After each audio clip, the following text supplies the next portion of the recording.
السلام علیکم ورحمۃ اللہ وبرکاتہ۔ ہاں، میں اسدالدین اویسی ہوں۔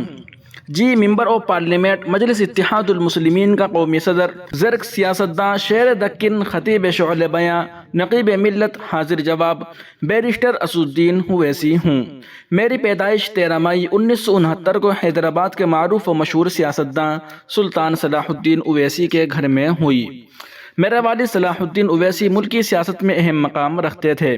میری والدہ کا نام نجم النساء ہے۔ بھائی اکبر الدین اویسی ہیں جو ریاست تلنگانہ میں رکن اسمبلی ہیں، اور دوسرے بھائی برہان الدین اویسی ہیں جو حیدرآباد کے مشہور و معروف اخبار روزنامہ اعتماد کے ایڈیٹر ہیں۔ میری ابتدائی تعلیم حیدرآباد میں ہوئی۔ میں نظامیہ کالج، عثمانیہ یونیورسٹی سے استفادہ کرنے کے بعد لاء میں کمال تامہ پیدا کرنے کے لیے لنکن ان لندن، انگلینڈ سے LLB کیا۔ میری شادی 11 دسمبر 1996 کو فرحین اویسی سے ہوئی، جس سے میری 5 بیٹیاں اور 1 بیٹا ہے۔ ہاں، میں وہی اسدالدین اویسی ہوں جس نے اپنے والد کے بعد مجلس اتحاد المسلمین کی کمان سنبھالی اور حیدرآباد و تلنگانہ کے مسلمانوں کی بے باک آواز بن کر ابھرا، انہیں ان کے حقوق دلوائے، حکومتوں کو مجبور کیا کہ وہ حیدرآباد کے مسلمانوں کو ترقی کے دھارے میں جوڑے۔ دہشت گردی کے بے جا الزامات میں گرفتار ملزمین کی رہائی کے بعد حکومت سے انہیں اپنے بھائی اکبر کے ذریعے معاوضہ دلوایا۔ ہاں، میں وہی اویسی ہوں جس نے اپنی قوم کو تعلیم یافتہ بنانے کے لیے حیدرآباد میں اسکول کا جال پھیلایا، جہاں مسلم قوم کے ساتھ ساتھ دیگر اقلیتیں اور مجبور و لاچار افراد کے بچے تعلیم حاصل کر رہے ہیں۔ میری پارٹی کو محض مسلمانوں کی پارٹی کہنا ظلم ہے۔ میں جے میم جے بھیم کے نعرے کے ساتھ اٹھا ہوں، دونوں پسی ہوئی اقلیتوں کا مسیحا ہوں۔ میری پارٹی میں دبی کچلی کمیونٹی کے افراد موجود ہیں، جو اس بات کی علامت ہے کہ میں محض مسلمانوں کا لیڈر یا رہنما نہیں ہوں۔ میں ان دبے کچلوں کے لیے بھی آواز اٹھاتا ہوں، اور ان کی آواز میں مزید شدت و قوت پیدا کرنے کے لیے میں نے آئین ہند کے معمار بابا صاحب امبیڈکر کے پوتے کے ساتھ گٹھ بندھن کیا ہے۔ ہاں، میں وہی اویسی ہوں جو ابھی باطل فرقوں کے ساتھ ساتھ اپنوں کے بھی ذہن و دماغ پر چھایا ہوا ہوں۔ میرا المیہ یہ ہے کہ مجھے جہاں غیر ایجنٹ کہتے ہوئے نہیں تھکتے، وہیں اپنے مسلمان بھائی بھی مجھے RSS کا ایجنٹ تصور کرتے ہیں۔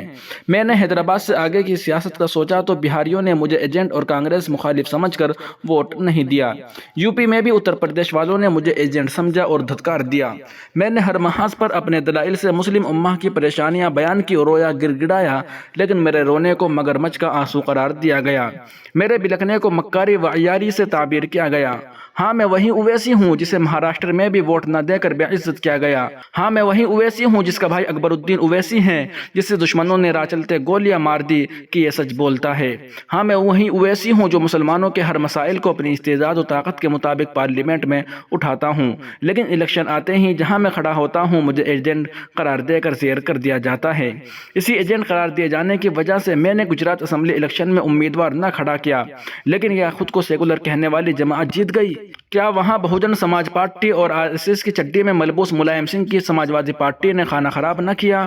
لیکن ان لوگوں نے سیکولرزم کا تمغہ الاٹ کرا لیا۔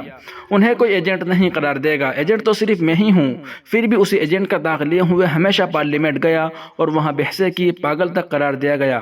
شاید میرے دلائل جو کہ ہندوستانی مسلمانوں کی بقا اور شریعت میں مداخلت سے روکنے کے لیے تھے، وہ میرا جنون، میرا جذبہ ان فرقہ پرستوں کو پاگل پن لگا، اس لیے وہ پاگل پاگل چلاتے رہے۔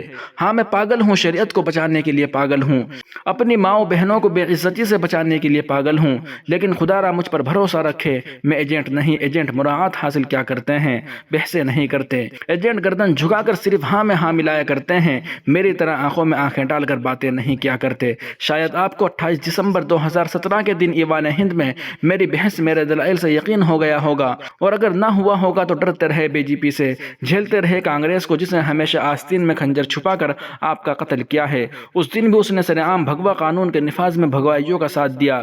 اگر اب بھی نہ جاگے تو چیختے رہے، چلاتے رہے، یہ بعد دیگر بھگوا قانون کا نفاذ ہوتا رہے گا، اور آخر میں سبرامنیم سوامی کی پیشین گوئی پوری ہو جائے گی، اور پھر آپ ہندوستان میں کبھی سر اٹھا کر نہ جی سکیں گے۔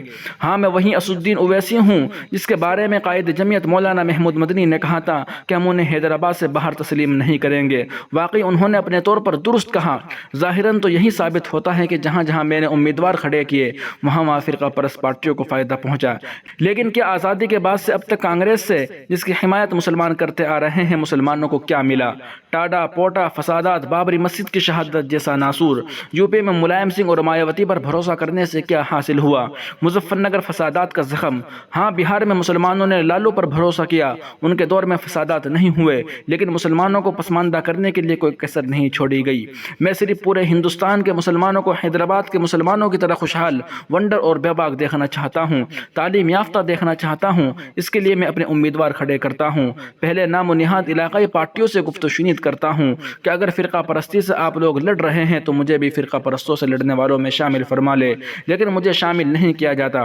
مجبوراً مجھے تنہا امیدوار اتارنے پڑتے ہیں، جس سے فرقہ پرستوں کو فائدہ پہنچ جاتا ہے۔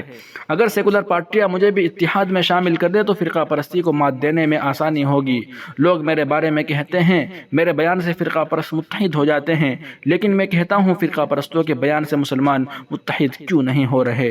ناظرین و سامعین، اگر یہ ویڈیو آپ کو ذرا سے بھی پسند آتی ہے تو آپ اس ویڈیو کو اپنے تمام گروپوں میں، تمام دوستوں احباب کے پاس اس ویڈیو کو شیئر ضرور فرمائیں، اور ویڈیو کے نیچے سبسکرائب والے آپشن پر کلک کر کے اس طرح کی مزید تازہ ترین اپڈیٹ حاصل کرنے کے لیے ابھی اس چینل کو سبسکرائب ضرور کر لیجئے گا۔ ویڈیو کے نیچے سبسکرائب والے آپشن پر کلک کرنے سے آپ کو یہ فائدہ ہوگا کہ اس چینل پر جو بھی ویڈیو اپلوڈ کی جائے گی وہ بر وقت آپ تک پہنچے گی۔ السلام علیکم ورحمۃ اللہ وبرکاتہ۔